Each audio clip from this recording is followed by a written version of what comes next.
Cette rue commerçante, il y a quelques jours animée, voit ici et là de rares visiteurs déambuler. Fatima Ibrahim, qui gère ce magasin de prêt-à-porter depuis 2008, est aujourd'hui la seule à admirer ses propres articles. Ça impacte tout l'ensemble de la capitale. Les gens qui ont l'habitude d'avoir leur voiture et qui s'arrêtent sur les parkings pour faire les magasins, ils ont du mal. Donc du coup, on n'a personne.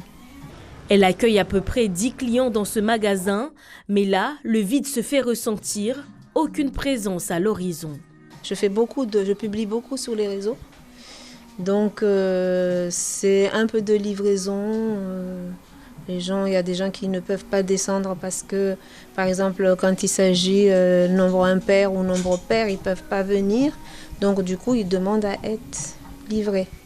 Pourtant, ces boutiques sont bien positionnées le long de cette rue fréquentée par des passants en quête de leurs achats.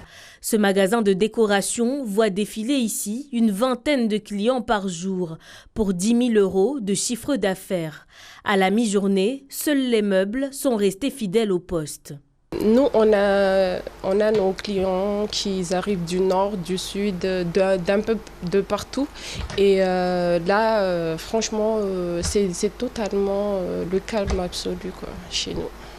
Même constat pour cet entrepreneur. Avec la mise en place de la circulation alternée, les habitudes des clients ont été une fois de plus bouleversées et ses collaborateurs remontent déjà leur scepticisme. Les collaborateurs font deux remontées. La première remontée, c'est qu'ils utilisent les navettes, donc ils sont contents parce que ça leur fait moins de fatigue. Mais malheureusement, sur le flux de clientèle, on a de nouveau divisé par 2 le flux de clientèle dans les magasins hier, comparé à un lundi classique, puisqu'évidemment, les gens ne pouvant pas se déplacer dans les magasins à pied, ou les navettes ne viennent pas jusque dans nos magasins, donc on a une chute du chiffre d'affaires.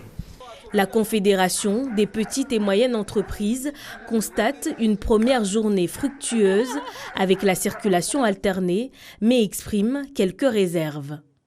Ne seront plus surveillés. On peut prendre l'exemple des infirmiers libéraux ou des travailleurs indépendants pour une grande partie. Avec les véhicules qui sont à leur nom, c'est des entreprises individuelles qui n'ont pas de cabis. Ils ne peuvent pas justifier d'un cabis à part une attestation de l'INSEE ou une attestation de la Chambre des métiers. Tout le monde n'en a pas sur lui. Donc il faut vraiment que ceux qui font les contrôles soient sensibilisés et soient avisés là-dessus. Aujourd'hui, la grande majorité de ces entrepreneurs ont pivoté vers le commerce en ligne en attendant des jours meilleurs, mais ils font également face à une incertitude, car aucune mesure ne garantit la stabilité de leur entreprise.